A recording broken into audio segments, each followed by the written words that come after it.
For centuries, the Nisenan, Maidu, Miwok, and Wintun people called this place home.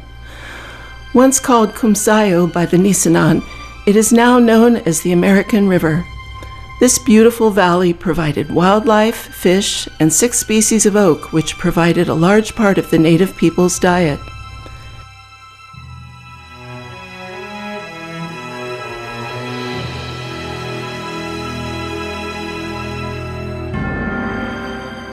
Things started to change in the 1500s with the arrival of the Spaniards and later settlers from the east who brought unknown diseases with tragic consequences to the Native American population.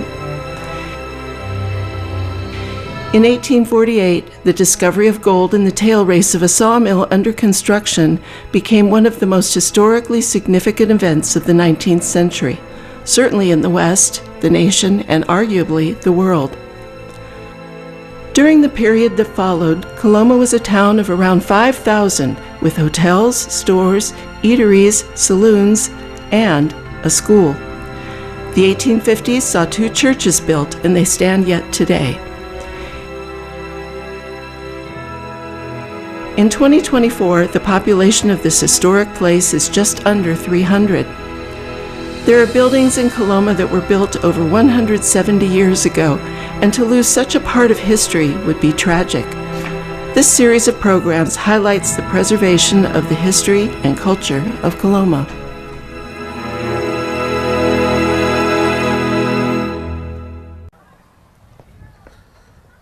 Good morning and welcome to Marshall Gold Discovery State Historic Park. It was here January 24th, 1848, James Marshall discovered gold in the South Fork of the American River.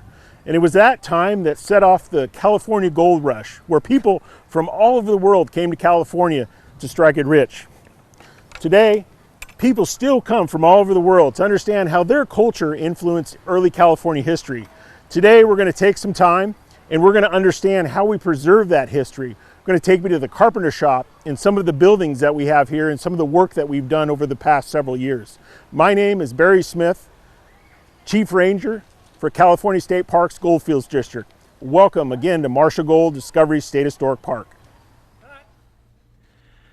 Coloma, California, home of the California Gold Rush, saw 2 churches built in the 1850s.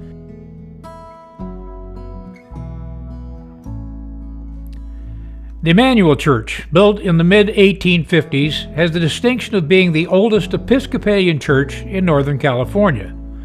It was also the first church built in Coloma and was welcomed by the diverse community of gold seekers, farmers, and merchants. Despite being well built with the best materials of the day, early in the 21st century, this church was in disrepair and deemed unsafe. What to do? Barry Smith is the Chief Ranger for the Goldfield District of the California State Parks. We're standing on the porch, I guess you'd call it, or the front stoop, of the Emmanuel Church. And Barry, what's the history of this place? Well, this church here is built in 1856 by the Episcopalians and the Methodists. And so it's the first Episcopal church in the foothills. And it was, am I right that it was the oldest church in Northern California at the time? The oldest Episcopal church in Northern California. Yeah, yes, sir. Mm-hmm. So as part of the preservation, and that's what the series is about, the preservation of the history of Coloma. And this was an integral part of the early days and even into the 20th century. Yes, this is a church, 1885. James Marshall had his funeral services here. Church was also very unique to the town, meaning black families were married here. The first Japanese colony in the United States, the Wakamatsus, one of the samurais had his funeral services here. Most of your pioneers, settlers here, also had weddings or funeral services here. So it was really a church for the people of Coloma and the people of this beautiful valley. And back in the days of the gold rush and even subsequent years, not maybe 50 years or so past that, there was around 5,000 people in this community. I don't know if the numbers were quite 5,000. I think much lower than that. Okay. It's kind of I'd have to go back and look, but I think it was more of a misnomer that this was flooded with people. But Okay. And now it's a little under 300? Yeah, not too many people living here. Mostly, you'll see people come here from all over the world still, just like they did during the gold rush, especially during the summertime when we get a lot of our activity. Very popular rafting community. And then, of course, all of your, people that came here during the Gold Rush, a lot of those families still exist in town today. So they've been starving for this church to reopen again and to see its beauty. Well, and it wasn't all that terribly long ago that was even in question if this thing would still stand. Yeah, back in, I think it was maybe 2015, winter 2015-16, one of the pinnacles up at the top actually fell off of the roof, slid down, and landed in the neighbor's yard here, almost like a lawn dart. Yeah, it was sad. Yeah. And I guess there was obviously concerns about the safety and obviously the cost and everything like that. But a lot of people got together, bonded together, and said, we just cannot let this valuable piece of Coloma history fall by the wayside. So how did it come about, the project to restore this for the preservation? Well, I was looking back at my records, and it was back in 2016. I created, we have the forms, project evaluations forms. We call it PEFs for short. I started that, I filled that out, and it's a piece of paper that kind of gives the history of the building, why it's important, and what we need to protect it, and it goes through all of our resources. So we started just advocating for it. When I first got here, people would tell me that this is probably one of the most important buildings in Coloma and Marshall Gold. So I just took that and I just started advocating. A park it just can't be, we can't run the park out of the park. We have to have the support of the community. We have to have the support of our district office. We have to have the support of the headquarters, and we really have to have the support of the state.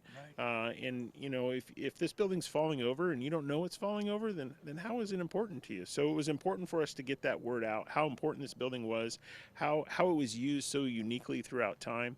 And with that, 8 years later, here we are standing at almost a brand new structure. It's just, it's magnificent. And we did visit earlier during different stages of the restoration of this, and some of the things were just amazing. And your shop, the shop here at Marshall Gold Discovery State Historic Park, had a role in this. Yeah, and this is a capital outlay project, so this is a project that has to find its way on the governor's budget, and so with that, this work is contracted out. But with that, we also work with the contractors, because we have you've probably seen that we have a carpenter shop that can make a lot of unique things. Absolutely. And so there are pieces in this building that we assisted the contractor in working through. And I know when we were here earlier and taking some video, there was a young man from Louisiana, I believe, that was a glass specialist. How did that happen?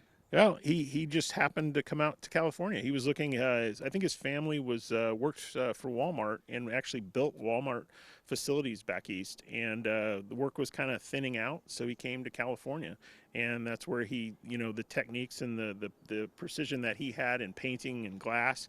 He wound up coming out here, getting a job with the contractor, and here he is working on this building that's probably one of the most historic buildings in California. Wow.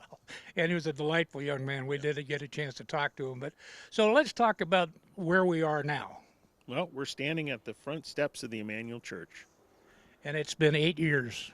It has. It's, I always tell folks whenever they come and want to work with us and partner, we can get anything done. Just got to have patience. And there were ups and downs throughout it. Sure. But if you keep that positive attitude and just keep moving forward. Yeah, I always tell you, you'll climb a ladder, a couple rungs will break. You just grab that next one up and you just keep going. But yeah, it can be frustrating. But you know what? We did it. And there again, we've been here a few times during this course of shooting this series, and the changes are amazing. I mean, last time we were here, there's chain link fence all over the place, and you couldn't hardly get in if you weren't here, that kind of thing. But now it's kind of wide open. How close are you to opening it up to the public? We're looking to showcase this during Christmas in Coloma, which is the second weekend in December. I don't want to throw any promises out there, because again, patience, but that's our goal. Our goal is to have this open. Again, this building hasn't been open for 9-10 years to the public, and it would be really special to us, and I know special to the people coming, to have this building opened and fully functioning. Well, and the comparison, we did a piece on the St. John's Church, which is just down the road. Mm-hmm. Your team took that they did the whole thing. Yes. Yeah. You'll see if you come, I like you were saying, you can come here 2 weeks from now, you'll see a lot of change. Right now, we're in the process of winterizing a lot of our buildings. Some of the buildings we haven't had a chance over the years to get a hold of, but you could walk around this park and see all kinds of differences week to week to week. So right now, we're working on several facilities, and we hope in the next couple of years they'll look just as grand as the Emmanuel Church. Well, and this is middle October, actually getting toward the end of October. It's a gorgeous day here in Coloma, and there was a whole bunch of school kids here today. Yeah, it's still, spring really started to book up with having school kids. The fourth grade is coming up to Coloma. And so in that, fall has become a very popular time of year for kids. So, and then I just was down at the front of the museum today, and it was a large group from Canada here. So, like I said, people still come from all around the world. Yep. Well, arguably, it's one of the most historic sites in the world. And, if you date back, it definitely is in the state of California and the U.S., but arguably in the world. It's one of the most historic. Sure, there was gold found earlier in other places, but this all just fit in to a certain dynamic, and this is the place where it happened. Yeah, Coloma's unique in a sense of the population here was diverse, and you didn't see that in a lot. It was unique. When people came over here during that time, they had to depend on one another. Yeah, there was their biases and racism and all those things that were going on, but it was a unique place that you can talk about, and you'll hear from people who tell their stories about they had to count on one another. So a lot of these facilities, not only they're completely redone, but they tell the history of the people that were living here until to this day. We when we wrapped up the piece on chainsaws, and that was one of the things I felt. And to be honest with you, until we started shooting this series, I'd never been in that. I've never been in this. But just sitting in there after it was completed, you get a feeling. You feel the history.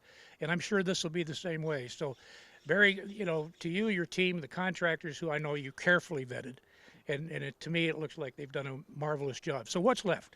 Well, we're still working to get the pews back in the facility. We keep all of our historical artifacts down at McClellan Air Force Base. We have property down there that we keep a lot of your state archives in.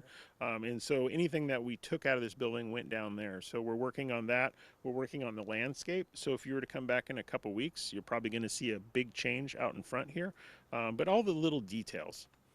Well, and that's so important because there are residents here that are long of tooth enough to remember this in the good old days, I suppose, and that was a part of it. And again, it's been through some really bad times, but here it is today, and we're standing on the front door. And in just a minute, I'm going to have you open the doors. The inside isn't quite complete yet, so we'll catch that at another time. But Barry, congratulations to everybody that had and the tenacity of the neighborhood and of your team to get this project done. Oh, my pleasure. Thank you to everyone. Again, this job was not done with one person. It was done with many, many people. Like you coming up here today and showcasing it. Thank you for what you're doing. And we appreciate it. We want to work with everyone. We want people to enjoy this, understand why it's so important to save these structures. I always talk to people when they come to Marshall Gold, and a lot of them say, I only afforded myself a couple hours to see this park. They come back and they say, I should have allotted all day for this, and that's what we're really striving for. People to come up here, be surprised at what they're learning and how unique this place is and how important it is to the state of California. And one thing our team has learned is you got to get off the highway. You got to come back a bit. You got to see some of these absolutely wonderful historic structures. So we're going to back off and let you open the doors to the Emmanuel Church. Barry, thank you so much for your time. Pleasure. You bet. Thank you. In the fall of 2024, almost a decade after the movement to restore and preserve this historical place began, the Emmanuel Church will soon be opening its doors to the public. Completion of this important part of Coloma's history, along with the recent completion of restoration and preservation of the smaller St. John's Catholic Church, less than half a mile away, offers residents and visitors alike the opportunity to step back to the time of the gold rush and the early residents of the historic town of Coloma.